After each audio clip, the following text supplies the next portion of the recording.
So that was chaos. Week 1 of the NFL season is just about in the books at the time of this recording. Monday Night Football is about to kick off, but we've got some key waiver wire pickups that you need to get your bids on quickly here as we round the corner into week 2. Tons of injuries, unfortunately, making week 1 waiver wire, which is typically extremely important, even more important this season.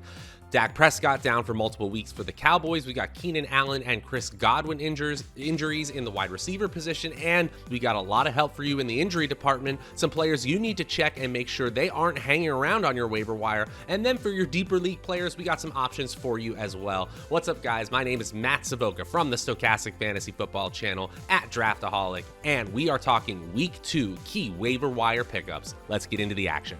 We mentioned the bevy of injuries up top to key fantasy relevant players, and so let's start there. If you're dealing with the injury to Najee Harris, the direct handcuff is Jaylen Warren, an undrafted free agent out of Oklahoma State. 23-year-old is a high BMI bruiser of a back with upper percentile speed, and so I do expect him to be getting 15 plus opportunities in this mid-tier, lower to mid-tier Steelers offense. And not more than an hour after this video was sent off to our wonderful editing team, the Steelers announced that Najee Harris may actually have a chance to play on Sunday against the Patriots. If that's the case, then we can't give you that same info to use that number 1 waiver wire info to use 25% of your fab. You're not going to do that for a player who is going to play on Sunday. Now, is a speculative ad on a player like Jaylen Warren? Absolutely, but he falls into that list that we name at the end of this video instead of the top priority at the beginning. All the rest of the information is very valid on this video, but just want to give you guys an update on the latest info here with Najee Harris. And then the second injury situation in San Francisco, we can pivot from Eli Mitchell, who's expected to miss multiple weeks now, to Jeff Wilson Jr. He might be sitting on your waiver wire, although he's picked in many, many leagues. I do expect the 26-year-old Wilson to have the first crack at the RB1 role in San Francisco. And remember, they run a ton.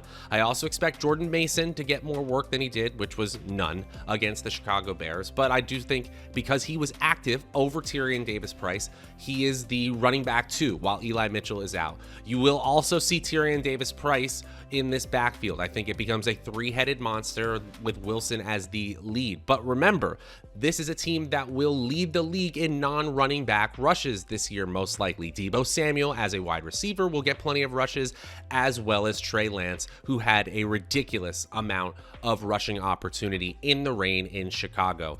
Yes, this is a situation to target, but this is not a number 1 waiver wire situation I'm holding here. If you can get these players for like $1 or $2, absolutely. And Jordan Mason, I'm taking a swing on in big leagues. If you're dealing with the injuries to Keenan Allen or Chris Godwin, remember these are volume slot players with decent to moderate touchdown upside. You didn't necessarily get them for their every week touchdown scoring, but you did get them for their high volume slot play in decent offenses. If you need a replacement like that, I think you can look at DeAndre Carter. A specific wide receiver handcuff is rare, but I think is a good situation here in Los Angeles. Just 4 targets, but he runs a ton of the same routes that Keenan Allen does, and he's going to be playing in a high total game in week 2, assuming Keenan Allen sits. I think he is a spot start, and because he's on Thursday, he might be sneaky under the radar for your team.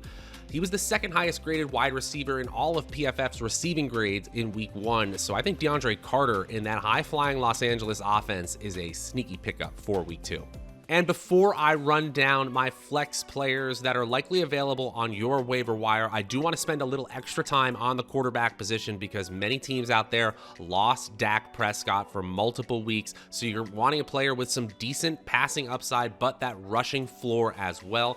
Look no further, in my opinion, than Marcus Mariota, who looked pretty decent on Sunday in a tough loss to the New Orleans Saints, threw 33 times, but he also rushed 12 times, the 3rd most among all quarterbacks behind Trey Lance and Jalen Hurts.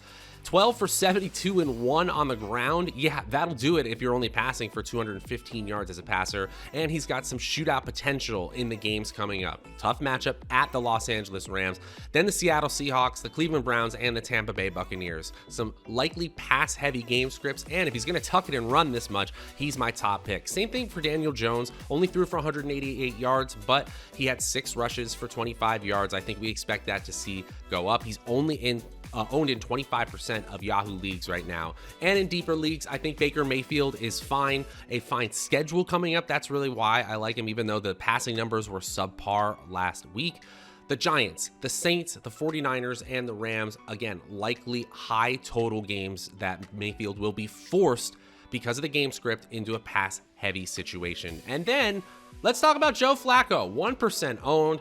In a deeper league, I'm not talking about like your 10-team league with one quarterback, but he threw 59 times, had 307 yards, not 370, but 307 is still impressive. And he's got Cleveland coming up, then Cincinnati, Pittsburgh, and Miami. These are all looking like slightly more pass-heavy teams than we expected them to be. So Joe Flacco in a deeper league is a deep sleeper waiver wire option in week 2.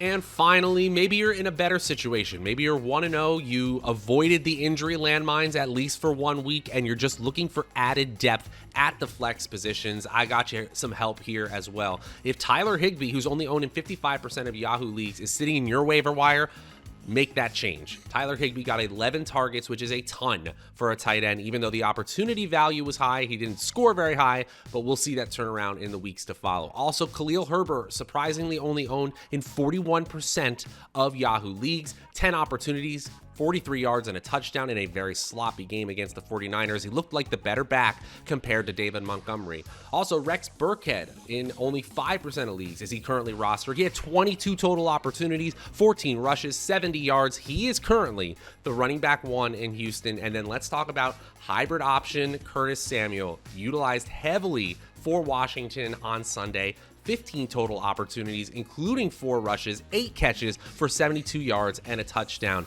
Not to be outdone, though, his teammate, first-rounder Johan Dotson, is also worth a waiver wire pickup. 12 opportunities for Dotson. That'll work, and the touchdowns to boot. Robbie Anderson, he's another one where only 11% of leagues have him rostered, and he was bailed out by a 75-yard score, which was 70+% of his production. 8 targets still, 5 catches. Again, I said Baker Mayfield is likely to be more pass heavy than people realize. Robbie Anderson is a decent wide receiver 3 option for your team. Then we're talking about the deep leagues here. Donovan Peoples-Jones, 11 targets, just 60 yards, but 11 targets, guys. That'll do it. He's only on 4% of league rosters right now on Yahoo. And Zay Jones, kind of same thing. Less than 11% of leagues have him on a roster, and he saw 9 targets. 6 for 65 isn't all that impressive, but when you're considering the opportunity value, again, on a team in the Jaguars that are going to be playing from behind, meaning they're passing a lot, I think Zay Jones is a sneaky wide receiver 2 on his own team. Then we'll talk about Dontrell Hillard. I think he overperformed his opportunity. 5 opportunities, 69 yards, 2 touchdowns. Don't go chasing those points. If you want a last bench kind of player, he's fine, but he's clearly the backup. But Derrick Henry's the man there. What else do you want me to say? Derrick Henry is still very much the man there. And then in Cincinnati, let's talk about Hayden Hurst. Still just rostered on 10% of leagues on Yahoo. 8 targets, a measly 46 yards in production, but he was the tight end 5 in target opportunity. Yes, only Kelsey, Schultz, Freiermuth, and Higbee were ahead of him. That means Hurst on the Cincinnati Bengals with Jamar Chase and with T. Higgins in the concussion protocol and Tyler Boyd banged up as well. Hurst looks like a very, very interesting option at the tight end position. More targets than Pitts, more targets than Hawkinson, more targets than Andrews, more targets than Darren Waller. We won't see that every single week, but clearly a high value option on a high value offense. And speaking of high value, guys, don't forget to take advantage of our awesome offer over on Underdog Fantasy. Just because the best ball season has come to an end with the best ball mania and puppy tournaments doesn't mean the fun has stopped by any stretch over on Underdog Fantasy. They've got awesome contests over there. They've got weekly drafts. They've got these awesome higher and lower contests, and of course, all the other sports.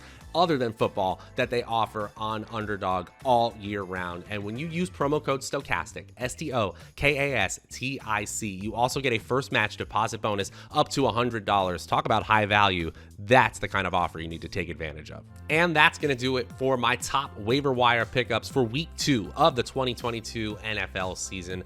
This was a tough week 1, guys, with tons of injuries, but stay the course. We've got a long season ahead, and we can make up for these injuries with some savvy moves. Stay aggressive, understand your league, but we've got some great options to choose from. Make sure to take advantage of that awesome offer from Underdog Fantasy and subscribe to the Stokastic Fantasy Football channel. Until next time, I'm Matt Savoca. We'll see you guys later.